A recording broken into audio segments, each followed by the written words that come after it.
We actually went to our district curriculum director as a 7th grade team and asked the curriculum director that we were interested in implementing the 7th grade math core this year, because the state did not direct that. They directed 6th and 9th grade.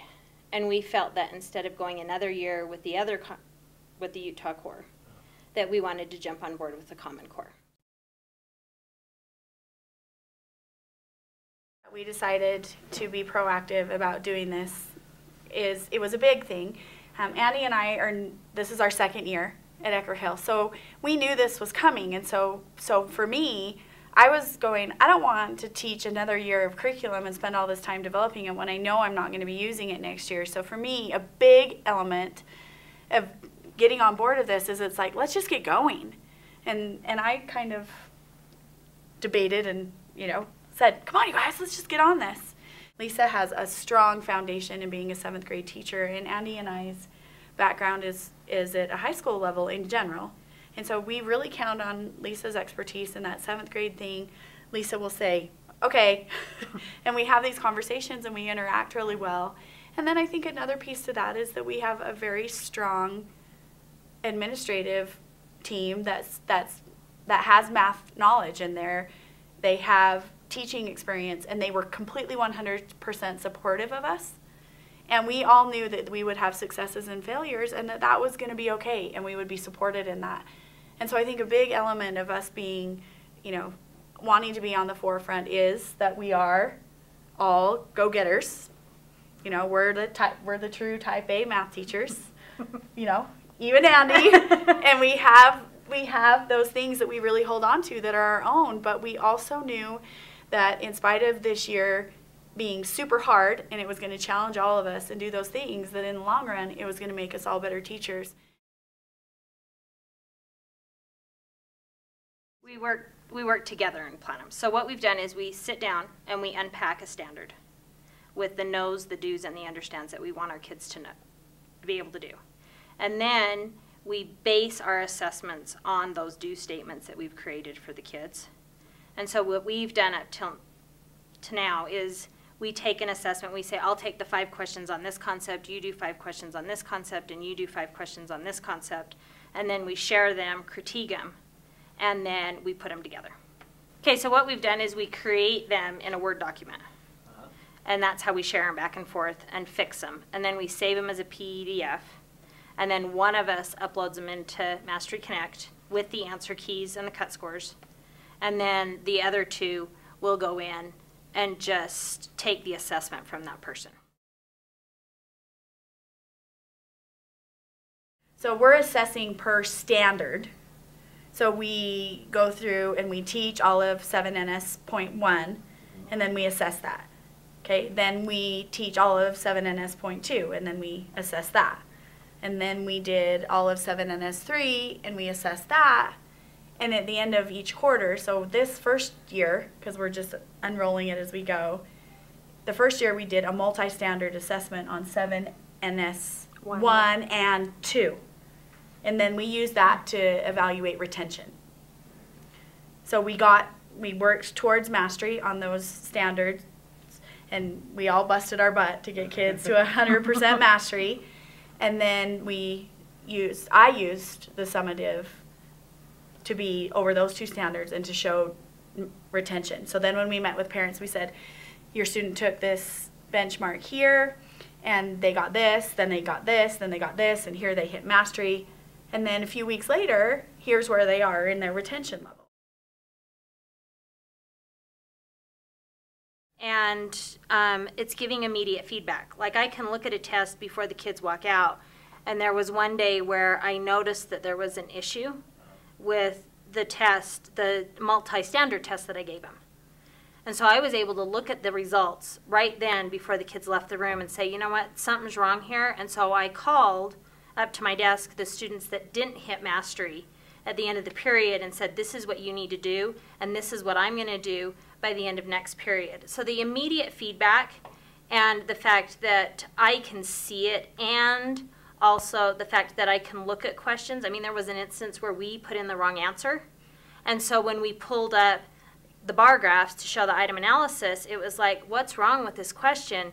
And we were able to fix it before the next class period. Big difference that we've implemented this year with the Common Core is we are holding students accountable for hitting mastery. So we're not saying that if you got a 50% on an assessment, that's okay, we're moving on. We're moving on in the classroom, but with the help of MasteryConnect, we're able to track. And so we're reteaching, we're having them come in the morning, we're having them come in at lunch, we've got a homework club that a lot of our students go to after school that are struggling. And right now, we're holding them accountable. And at the beginning, I really don't think the kids believed us. When we said, you have to hit mastery at 70%, it was in all of our disclosure letters. I really don't think they realized that that meant that we were truly going to hold them accountable until they hit that 70% mastery. And even when we sent home our report cards for the grading period, we gave all those students incompletes, telling them that they were still accountable for hitting mastery on those concepts. With the Common Core this year, we had to draw a line between the procedural and the conceptual. That's what we're always talking about. And so one thing, you know, I'm learning from the assessments and whatnot is kids are definitely, how they've learned up to this point is almost strictly procedural. And so when you come at it from another angle, the conceptual, where they have to, it's not just how to, you know, do the math, it's when to do the math and why it works and justifying reasoning. That's something that's totally foreign to them, and it's totally and completely foreign to their parents, especially any parents with any math background at all. It's not how they learned it, and so it can't be a good thing. And so that's the one thing that it's been an eye-opener for me. So first I'm going to talk to the notion of the practice standards in the Common Core, and there are 8 practice standards. And we unpacked the practice standards in the exact same way that we unpacked our curriculum. We evaluated those. We created 8 posters, 1 for every practice standard. We have those in our classroom. We found images that build upon that. We back up our teaching with that, you know, attending to precision, modeling, that abstract thinking, being able to communicate effectively. We're trying to implement those things in all of our lessons. You know, we're trying to make sure that our assessments meet procedural, conceptual, and contextual understanding in every area that we're doing. Yeah, initially we had 2 days during the work week set aside in the mornings, half-hour sessions that we refer to as I time, where students who need to receive remediation can come into the classroom and be retaught, receive answers to questions. Depending on the length of the assessment, we allocated a certain number of those sessions to reteaching and remediating students, and then after that they were able to come back in and retake tests or be reassessed. One of the other things that we're doing in using MasteryConnect is our school has had a really strong focus on interventions. And so we have several different types of interventions that have been implemented this year and that are really helping the math teachers with the MasteryConnect. So we have an advisory period, and right now 2 of those advisories a week are dedicated to reteaching. And kids are assigned to go there for reteaching. We have a program called Lunch Bunch, and lunch time, if you're missing assignments, you need to come in and get your work made up, which for the math classes, that's huge. Because kids who aren't doing their assignments aren't going to meet mastery.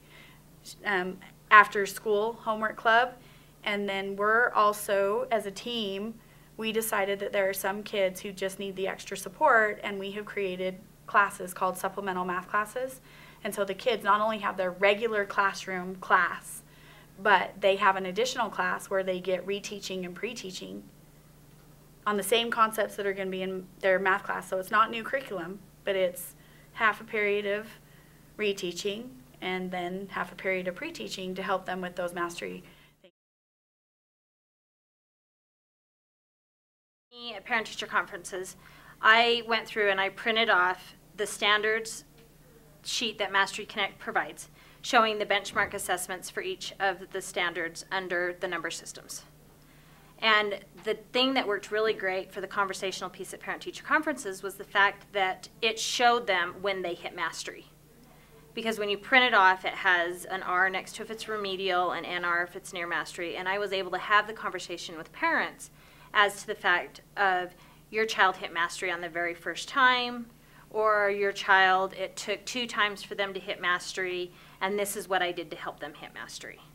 One of the ways that MasteryConnect has changed what I do at parent-teacher conferences is this year in our first conference, instead of saying your student's grade is this and this is why and this is why, I told the parents that we were specifically going to focus on how their students had achieved mastery on each of the standards that we'd been teaching during the quarter, and then we were going to look at if they were doing their work on time or not.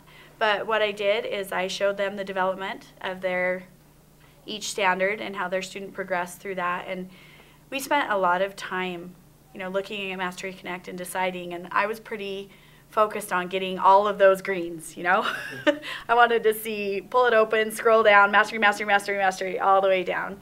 And so there were some kids who it took them 4 or 5 times to hit mastery, and we did different levels of intervention in every single one based on how they were progressing. And so, as Lisa has said, at conferences, we use the printout that comes from MasteryConnect, where it shows each of the standards that we have done and then the progression of how the student was testing. So the parent could see, it took your student a lot of effort to get here. We had to do a lot of reteaching and a lot of intervention, or they were able to get here. And then the other piece that I used was the multi-standard test, where we broke it out to demonstrate retention. So then they would see, okay, it took you 3 times to hit mastery, but then when we retested again a few weeks later, you're either maintaining what you've learned, or you're kind of falling back. So then we could have good conversations about how do we help your student retain. As part of implementing the new Common Core, we chose as a team here at Ecker Hill to use MasteryConnect to help us with that. And the best part of MasteryConnect so far is the fact that it gives me immediate feedback, and it shows me exactly what students have mastered, what concepts within each standard. This year, in implementing the Common Core standards for 7th grade, we chose to utilize MasteryConnect as our assessment domain and venue, and I just have been so excited because it is an incredible tracking system. It's organized well. You can pull up the data and it will show parents what the standards are right there, so I don't have to go and find the standards and put it all together. It's all organized for me, and when I print out the reports, it's very clear. I can click on what their students are supposed to know and what that represents.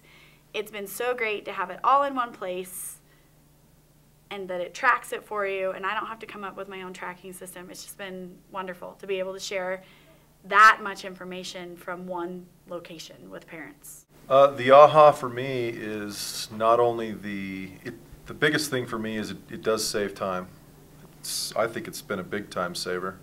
I don't have to mine data like the others said. It's instant feedback. But above and beyond any of those things, it's user-friendly. And for someone like me who's not tech savvy, it requires little to no training.